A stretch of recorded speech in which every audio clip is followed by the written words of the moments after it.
Next one, Narcostomata. Narcostomata means jaw present ആയിട്ടുള്ള animals. അതിന് buyer Jose. ഇതിൽ വരുന്ന ജീവികള് രണ്ട് ടൈപ്പ് ആണുള്ളത്. ഒന്ന് പിസസ് അല്ലെങ്കിൽ മത്സ്യങ്ങൾ, രണ്ട് ടെട്രാപോഡ. അപ്പൊ ഇതിനെ ഡിവൈഡ് ചെയ്തിരിക്കുന്നത് ഇവയുടെ ലോക്കോമോട്ടറി ഓർഗൻ എന്നുള്ളത് ഫിൻസ് ഉപയോഗിക്കുന്നവരെ മത്സ്യങ്ങളെന്നും, എന്നാൽ ലിംസുകളായിട്ട് അപ്പൻഡേജുകൾ കൈകാലികളായിട്ട് ഉപയോഗിക്കുന്ന ജീവികളെ നമ്മൾ ടെട്രാപോഡുകൾ എന്ന് വിളിക്കുന്നു. അപ്പൊ ടെട്രാപോഡ മീൻസ് 4 കാലികൾ എന്ന അർത്ഥമാണ്. ടെട്രാ മീൻസ് 4 എന്നുള്ളതാണ്, പോഡ മീൻസ് കാല് എന്നുള്ള അർത്ഥത്തിൽ.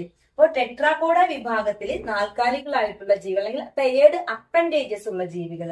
അപ്പൊ ഫിൻസ് ഉള്ള ജീവികളാണ് മത്സ്യങ്ങൾ. അതുപോലെ അവരുടെ റെസ്പിറേഷനും അക്വാട്ടിക് ആയതുകൊണ്ട് തന്നെ ഗില്ലുലാർ റെസ്പിറേഷൻ ആയിരിക്കും. ഇതിൽ പിസസിനെയാണ് നമ്മൾ ആദ്യമേ പഠിക്കുന്നത്. മത്സ്യങ്ങളുടെ ഏറ്റവും പ്രധാനപ്പെട്ട പ്രത്യേകതകൾ ഏതൊക്കെയാണെന്ന് നോക്കും.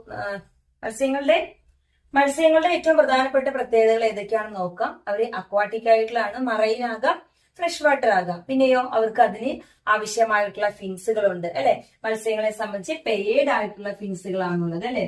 ഇങ്ങനെ ഒരു മത്സ്യങ്ങളുടെ ഘടന നോക്കുകയാണെങ്കിൽ അതെ പെയർഡ് ഫിൻസുകള് കാണപ്പെടുന്നു. പിന്നെയോ ഗിൽസുകളാണ് റെസ്പിറേഷന് സഹായിക്കുന്നത്. ഇപ്പൊ ഗില്ലുലാർ റെസ്പിറേഷൻ ആണ് നടക്കുന്നത്.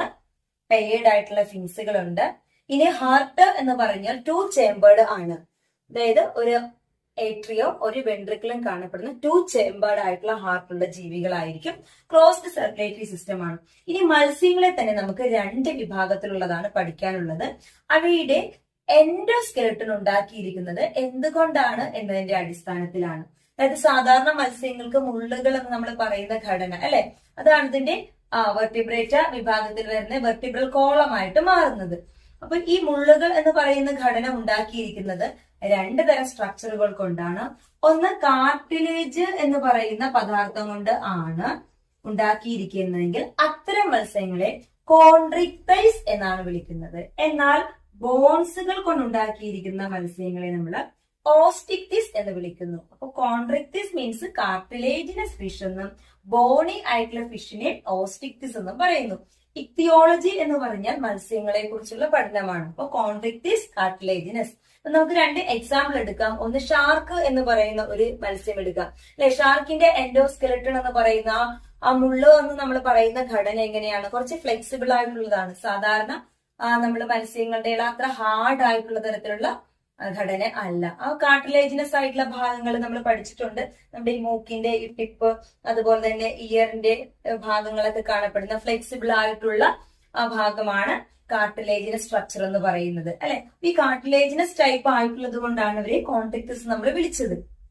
ഇനി ബോണി ആയിട്ടുള്ള മത്സ്യങ്ങൾ, സാധാരണ മുള്ളുകളുള്ള മത്സ്യങ്ങൾ എന്ന് പറയുന്നത്, ഈ കാർട്ടിലേജിനസ് ആയിട്ടുള്ള ഭാഗങ്ങൾ നമുക്ക് ചവച്ചരച്ചൊക്കെ കഴിക്കാൻ പറ്റുന്ന തരത്തിലുള്ളതാണ്. ഇനി ഈ 2 വിഭാഗത്തിൽ വരുന്ന മത്സ്യങ്ങളുടെ ശരീരത്തിന്റെ ഘടനയിലും വ്യത്യാസമുണ്ട്. ഏതൊക്കെയാണ് അവയുടെ പ്രത്യേകതകൾ നമുക്ക് നോക്കാം. ക്ലാസ് ഫിസസിന്റെ ഹാർട്ട് ഈസ് 2 ചേമ്പേർഡ് ആണ്. 1 ഏട്രിയം ആൻഡ് 1 വെൻട്രിക്കിൾ ആണ്. പിന്നെയോ cold blooded animals. Cold blooded ആനിമൽസിന്റെ വേർഡ് ആണ് പൊയ്ക്കിലോതെർമ്സ്. അതായത് നമ്മളുടെ ശരീരത്തിന്റെ പ്രത്യേക താപനിലയുണ്ട് അല്ലെ. ഈ ടെമ്പറേച്ചറേക്കാൾ കൂടുതലോ കുറവുകളോ ആയ ശരീരത്തിന്റെ പ്രവർത്തനങ്ങളൊന്നും നടക്കില്ല. അപ്പൊ ശരീരം ഇത് തന്നെ മെയിൻറ്റെയിൻ ചെയ്ത് തന്നെയാണ് പോകുന്നത്.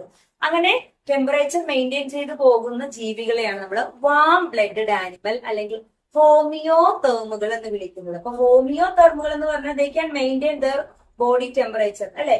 എന്നാൽ സറൗണ്ടിങ് ആയിട്ടുള്ള ടെമ്പറേച്ചർ കൂടുകയോ കുറയുന്നതനുസരിച്ച് ശരീര താപനിലയിലെ ബാലൻസ് ചെയ്യാൻ പറ്റാത്ത വിഭാഗങ്ങളെയാണ് നമ്മുടെ കോൾഡ് ബ്ലഡഡ് ആനിമൽസ് എന്ന് പറയുന്നത്, അല്ലെങ്കിൽ പൊയ്ക്കിലോതെർമ്സ് എന്ന് പറയുന്നത്. മത്സ്യങ്ങൾ പൊയ്ക്കിലോതെർമ്സിൽ വരുന്ന ജീവികളാണ്.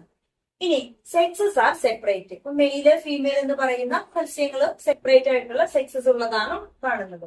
Fertilisation is external. ഇപ്പൊ എക്സ്റ്റേണൽ ഫെർട്ടിലൈസേഷൻ എന്ന് പറഞ്ഞാൽ ഇവയുടെ മുട്ടയിടുന്നതും അതുപോലെ ആൺപെൺ മത്സ്യങ്ങൾ അല്ലെ അവരുടെ സെൽസുകൾ ഫ്യൂസ് ചെയ്യുന്ന പ്രോസസ് ആണ് ഫെർട്ടിലൈസേഷൻ എന്ന് പറയുന്നത്. അത് എക്സ്റ്റേണൽ വെച്ച് തന്നെയാണ് നടക്കുന്നത്. ശരീരത്തിന് ഉള്ളിലല്ല, പുറത്ത് വെളിയിൽ വെച്ചിട്ടാണ് നടക്കുന്നത്. Fertilisation is external. ഇനി കുഞ്ഞുങ്ങൾ ഉണ്ടാകുന്ന രീതി ഓബി പാരസ് എന്നാ പറയുന്നത്. ഓബി പാരസ് എന്ന് പറഞ്ഞാൽ മുട്ടയിട്ട് കുഞ്ഞുങ്ങളെ വിരിയിക്കുന്ന ജീവികളാണ് ഓബി പാരസ് എന്ന് പറയുന്നത്. ബിബി പാരസ് എന്ന് പറഞ്ഞാൽ പ്രസവിക്കുന്ന ജീവികളാണ്. അപ്പൊ മത്സ്യങ്ങൾ വരുന്നത് ഒബി പാരസിറ്റാണ്. മത്സ്യങ്ങളുടെ പ്രധാനപ്പെട്ട പ്രത്യേകതകളാണ് ശരീരത്തിൽ പെരിയഡ് ആയിട്ടുള്ള ഫിൻസുകളുണ്ട്, സ്കെയിൽസുകൾ കാണപ്പെടുന്നുണ്ട്. ഹാർട്ട് എന്ന് പറയുന്നത് ക്ലോസ്ഡ് സർക്കുലേറ്ററി സിസ്റ്റം ആണ്, 2 ചേമ്പേർഡ് ആണ്. കോൾഡ് ബ്ലഡഡ് ആനിമൽസ് അല്ലെങ്കിൽ പോയിക്ലോതേർമ്സ് ആണ്. Sexes are separated. Fertilization is external and ഓവിപാരസ്.